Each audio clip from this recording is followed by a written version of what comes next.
Russia says it stopped a massive Ukrainian air attack overnight by downing 158 drones in 15 regions, including 2 over Moscow. An oil refinery near the city was hit. No casualties were reported there. Russia says 5 of the Ukrainian drones were downed in the Tver region, northwest of Moscow.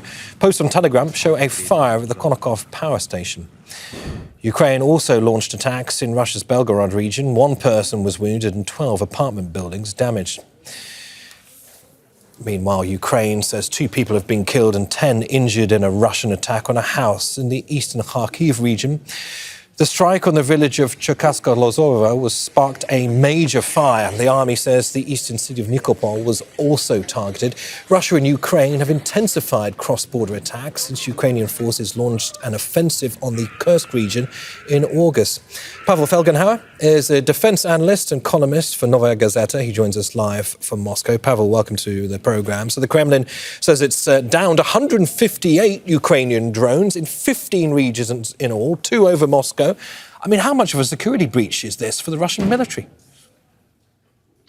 Well, there's a lot of Ukraine is sending in a lot of drones, and 3 were apparently, at least 3 were downed over Moscow, and 1 apparently hit oil refinery in the south of the city. Though apparently there's not much real damage, but still there's a fire there.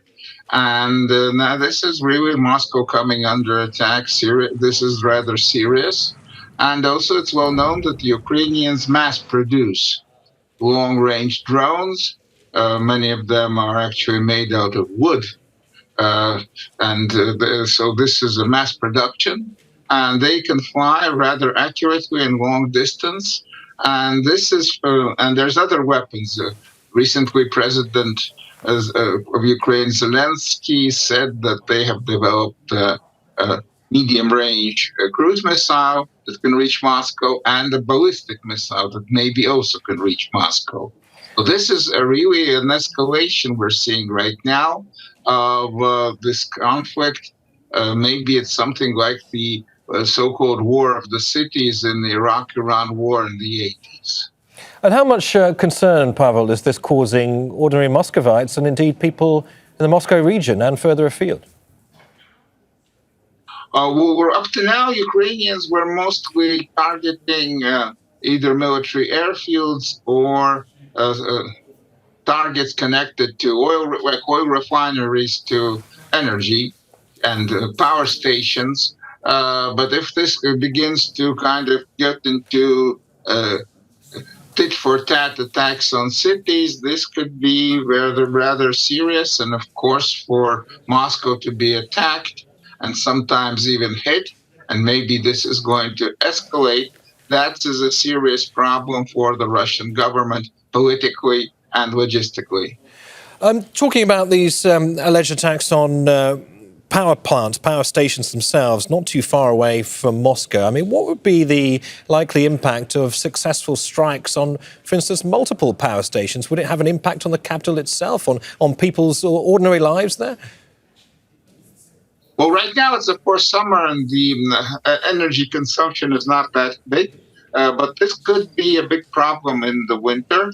And also it's rather Ukraine doing tit-for-tat attacks, because Russia is trying to undermine the Ukrainian system of electricity supply and oil. And this is Ukraine hitting back. And this is, I say, looks like developing into a so-called war of the cities, when both sides will be hitting big cities and not only power plants. Meanwhile, the Ukraine offensive in the Kursk region continues. Is it possible, though, to gauge the current tide of war there and its impact on the wider conflict?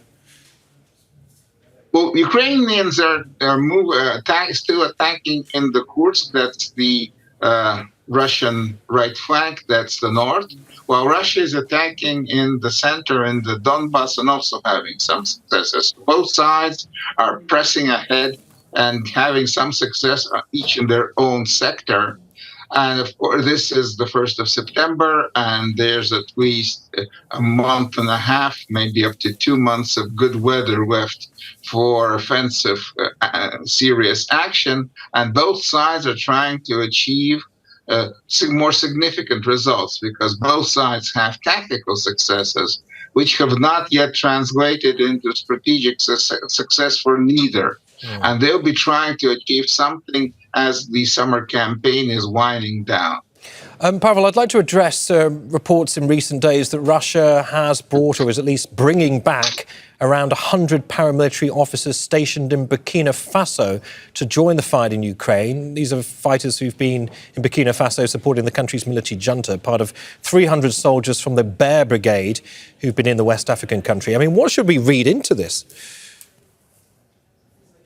Well, it's clear in what's happening in Kursk since the Ukrainian invasion on August 6th that there's Russia military have problems with battle-ready reserves. There's kind of conscripts reported being used in action, and they are not apparently good enough for facing effectively the Ukrainian war-hardened veterans. So war-hardened veterans are being brought in from different places. It's clear that both sides are straining their capability to achieve something in these last weeks of the summer weather.